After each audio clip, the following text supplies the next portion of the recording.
Assalamualaikum warahmatullahi wabarakatuh. Selamat sore Bapak.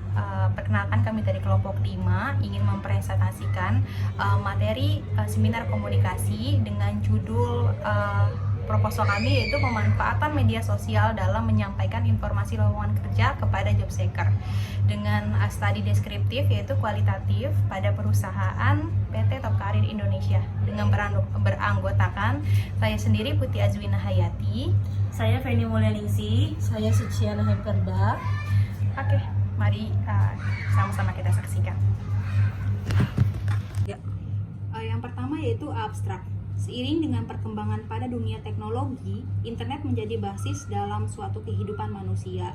Jadi banyak sekali hal tuh menjadi tidak terbatas. Akibatnya yaitu perkembangan internet dan teknologi digital. Kemudian teknologi internet ini memungkinkan bagi seseorang berkomunikasi tanpa batas dan juga jarak. Jadi selain itu, teknologi informasi juga berupa internet telah mendukung sarana dan prasarana kegiatan perekonomian yang ada di Indonesia. Oleh karena itu, internet memunculkan media sosial sebagai ajang publikasi terbaru dalam pengenalan seseorang dalam kehidupannya. Adapun media sosial ini sekarang digunakan sebagai ajang promosi penjualan.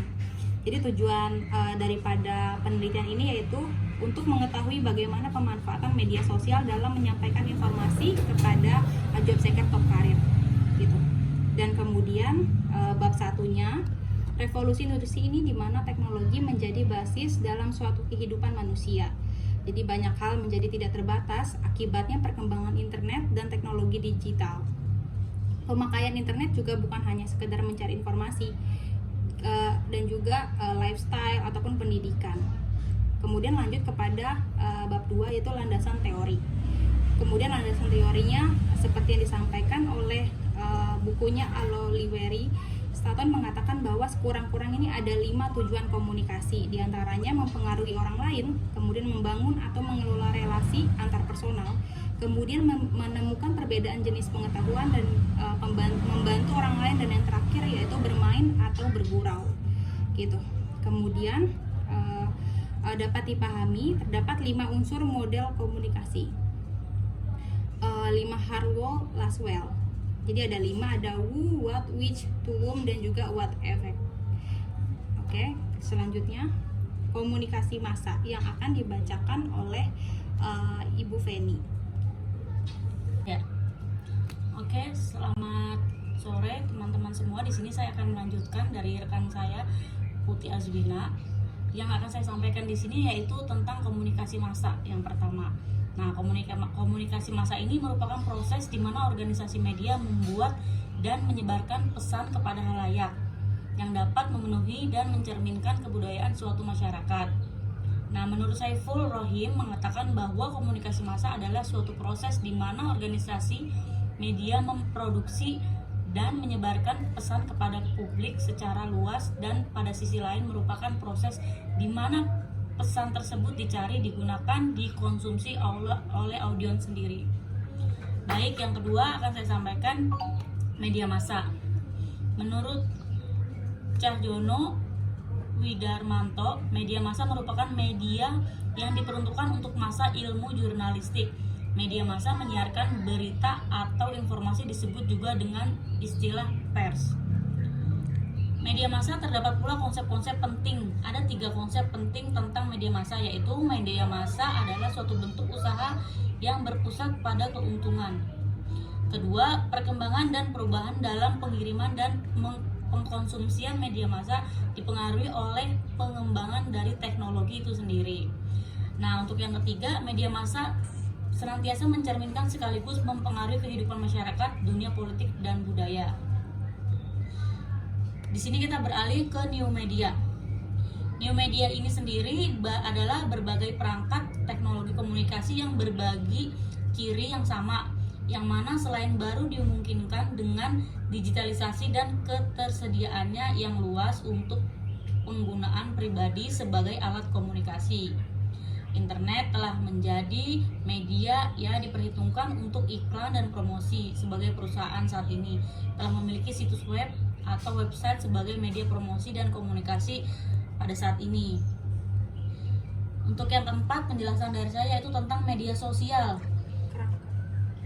Berkembang pesatnya situasi jejaring sosial tersebut tentu saja punya dampak positif dan juga negatif. Nah, untuk media sosial, berikut kerangka pemikirannya tersebut. Oke, cukup jelas. Selanjutnya akan disampaikan presentasi berikutnya oleh rekan saya Suciana Eprida. Waktu dan tempat saya persilakan. Sore, di sini saya akan melanjutkan presentasi dari rekan saya tentang metode penelitian. Jenis penelitian ini menggunakan metode penelitian deskriptif karena dalam pelaksanaannya meliputi data, analisis, dan interpretasi tentang arti dan data yang diperoleh.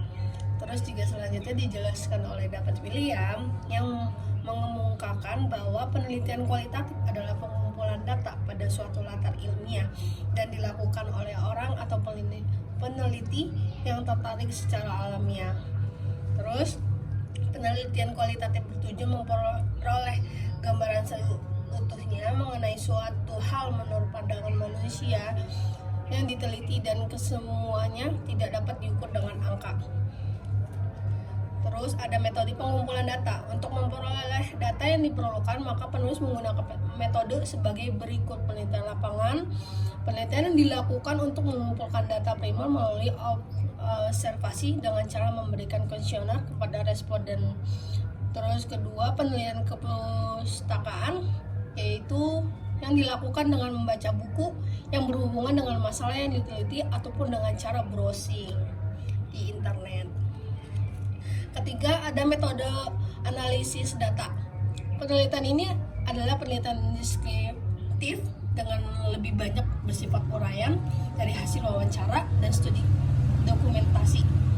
Serta menurut Patton, analisis data adalah proses mengatur urutan data, mengorganisasinya ke dalam suatu pola, kategori, dan uraian dasar.